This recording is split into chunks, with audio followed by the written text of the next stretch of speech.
uma disputa entre a verdade e a mentira, entre o governo que trabalha e aquele que fala, entre uma pessoa que se dedica a trabalhar incansavelmente e a outra que se cansava de falar e mentir incansavelmente. E é isso que nós estamos fazendo. E é por isso que nós estamos tendo certeza de que esse país encontrou novamente o seu caminho. E vocês sabem que quando a gente encontra o caminho, que a gente começa a crescer, eu vou dizer um número para vocês não esquecerem. Quando eu deixei a presidenta da República, dia 1º de janeiro de 2010, a economia desse país crescia 7,5%. A gente tinha gerado no nosso mandato 22 milhões de empregos.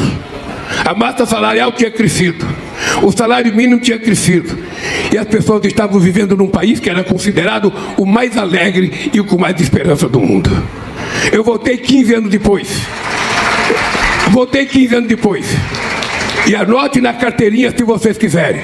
Quando nós deixamos a presidência da República em 2010, esse país, meus caros empresários, produzia 3.600.000 carros por ano. Esse país produzia 3.600.000 carros por ano em 2010, 2011 e 2012. Eu voltei 15 anos depois. Esse país produzia 1.600.000 carros, menos da metade do que produzia em 2010.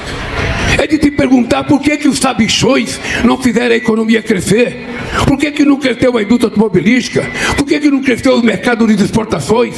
Por que não cresceu o emprego? Por que não cresceu o salário mínimo?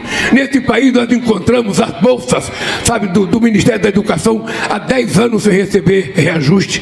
A gente recebeu a merenda escolar, que não chama mais merenda escolar, que é a refeição, com 7 anos sem aumento. É de se perguntar o que fizeram nesse país. Salário mínimo 6 anos sem aumento. É de se perguntar o que fizeram nesse país. O que ladraram tanto nesse país que as coisas não aconteceram nesse país? Pois bem, companheiros e companheiras, os números que o Haddad falou é uma demonstração de uma coisa muito nobre. Primeiro, todas as instituições financeiras, todos os bancos brasileiros estão investindo mais no desenvolvimento. Segundo, tem uma coisa que eu digo, os empresários voltaram a acreditar, mesmo aqueles que não gostam de nós, e não precisa gostar, porque ninguém está propondo casamento a ninguém. A gente está propondo apenas que gostem do Brasil. A gente está propondo apenas que gostem do Brasil, que gostem do povo brasileiro e faça investimento, porque se fizer investimento, aqui vai ganhar. Se fizer investimento, vai ter retorno. E é por isso que eu sempre digo o seguinte, uma nação em que tem pouca gente com muito dinheiro é uma nação pobre. Uma nação que tem muita gente com pouco dinheiro é uma nação rica. É por isso que nós fazemos política de inclusão social. É por isso que nós aumentamos o salário mínimo. Porque quando o povo tem um pouquinho de dinheiro, ele não guarda no banco. Ele vai comprar o que comer, ele vai comprar o que vestir, ele vai comprar material para o filho na escola. A economia começa a circular e todo mundo começa a melhorar de vida. Nós resolvemos aceitar um desafio e recuperar a indústria naval brasileira, que na década de 50 tinha sido a segunda maior indústria naval do mundo. Bem, o que nós fizemos aqui?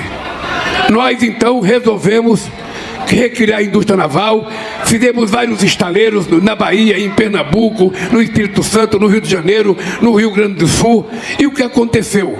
A gente saiu de 3 mil, chegamos a 86 mil trabalhadores na indústria naval brasileira. E quem trabalha aqui sabe. Depois que nós deixamos a presidência, eles fizeram o golpe contra Dilma, eles começaram a destruir a indústria naval brasileira. E nós hoje ficamos por próximo de 30 mil trabalhadores no Brasil inteiro.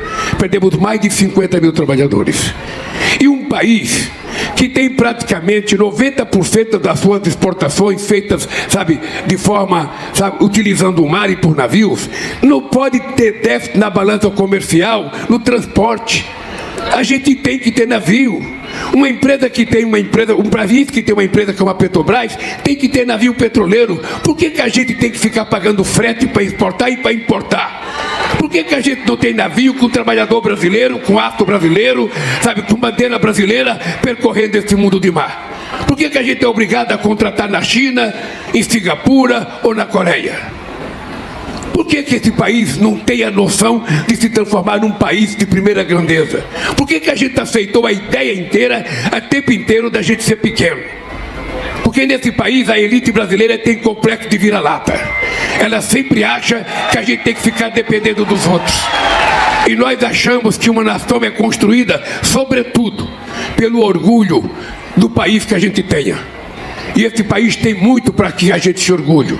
Esse país tem na Petrobras uma das mais importantes empresas do petróleo do mundo e certamente aqui tem mais tecnologia de profundidade de pesquisar petróleo e águas profundas do mundo. Esse país, se ele quiser ser grande, ele pode ser grande, porque ele já foi mais importante. Esse país já cresceu economicamente mais, mas houve um momento em que as pessoas deixaram de acreditar de que o Brasil não precisaria ter indústria. E nós criamos a nova indústria Brasil. E depois de muitas décadas sem a indústria brasileira crescer, nesses 2 anos a indústria brasileira voltou a crescer. Porque uma nação, ela é composta de indústria, ela é composta de agricultura, ela é composta de transporte marítimo, ela é composta de criação de animais, mas sobretudo uma nação é composta pela qualidade de vida do povo que habita naquela nação. E o que nós queremos para o Brasil é exatamente isso: é elevar o patamar, é elevar o padrão de vida do povo brasileiro. E por isso que é importante vocês terem prestado atenção no que a Haddad falou. Desde que nós deixamos a presidência em 2010, e é importante os empresários não se esquecerem disso, desde que nós deixamos a presidência em 2010, meu caro advogado-geral da União, o Brasil não crescia acima de 3%.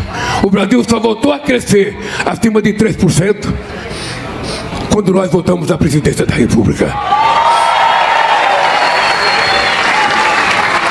E quando nós voltamos à presidência da República, o BNDES voltou a investir no desenvolvimento desse país. O Banco do Brasil voltou a investir. A Caixa Econômica voltou a investir em habitação. Nós recriamos o programa Minha Casa Minha Vida, que tinha acabado.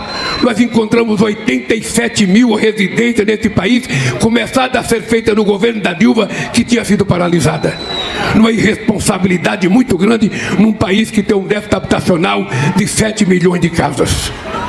Nesse país tinha 3 mil creches paralisadas, começadas a ser feitas no governo da companheira Dilma Rousseff. E simplesmente paralisaram. E a gente não sabe aonde foi o dinheiro, o que é que eles fizeram.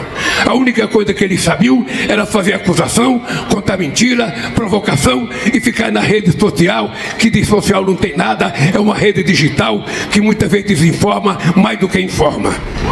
E nós resolvemos começar a fazer uma disputa nesse país.